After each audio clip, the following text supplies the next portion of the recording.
Prime Minister Dr. Kieth Rowley has officially announced that he will resign from office on March the 16th.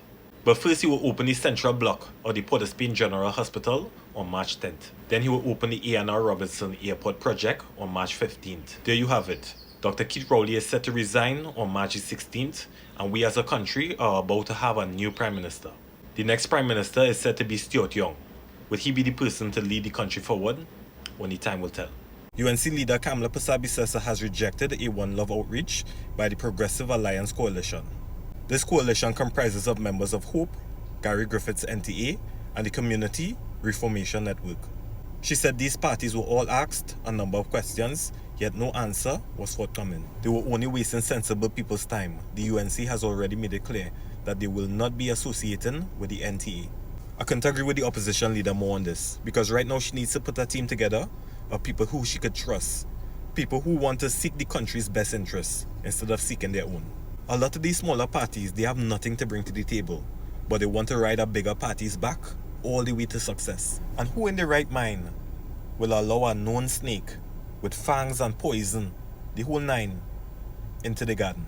If you had the belief that you were so big, so popular, and so well known that you will start your own party, then fight your battles on your own. But you let me know why it is that these smaller parties always want to align with these bigger parties, even though their politics may not align. Is it because when election comes, they're scared of getting the greatest bend over? Or you go let me know. The government is currently a lot closer in choosing a refinery buyer. The evaluation team appointed by the cabinet to evaluate the bids for the Petrotrin refinery is near completion, and they are currently about to make a recommendation to the government, so said the Prime Minister. The three companies whose proposals were evaluated were CRO Consortium, a local-based consortium, INCA Energy LLC, which is based in the United States, and Oando PLC, which is based in Nigeria. You see how corruption and lack of accountability could push back a country? Petrotrin was mismanaged very badly. Rowley said that it could never make money. However, three companies are interested in purchasing Petrotrin today. The main objective of a company is not to operate at a loss, so they had to see profitability somewhere. And only the future will tell us by selling the refinery today if Trinidad and Tobago would pay for it tomorrow. Or you go let me know what you all think. Police are currently investigating 2 more deaths that were reported overnight. Police were called out into Laramine around 10:30 p.m. when the body of a man was discovered with multiple wounds on Dumfries Road.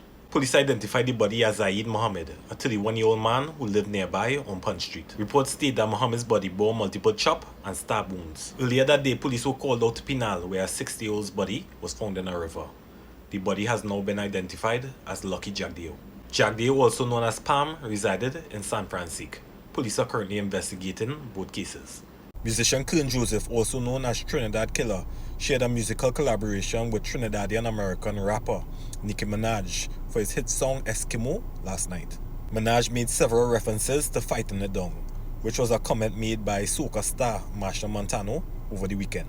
Over the weekend, Machel Montano made a comment to Nicki Minaj at a soca event saying, "Don't fight me down," which Minaj responded to on Instagram.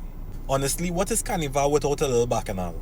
Let me look on the brighter side of this. At least we have another hit song for the 2025 Carnival season. Especially when we have a big artist like Nicki Minaj giving support to Trinidad Killer, a young artist coming up. Did you all hear the song? What did you all think of it? Or you go let me know.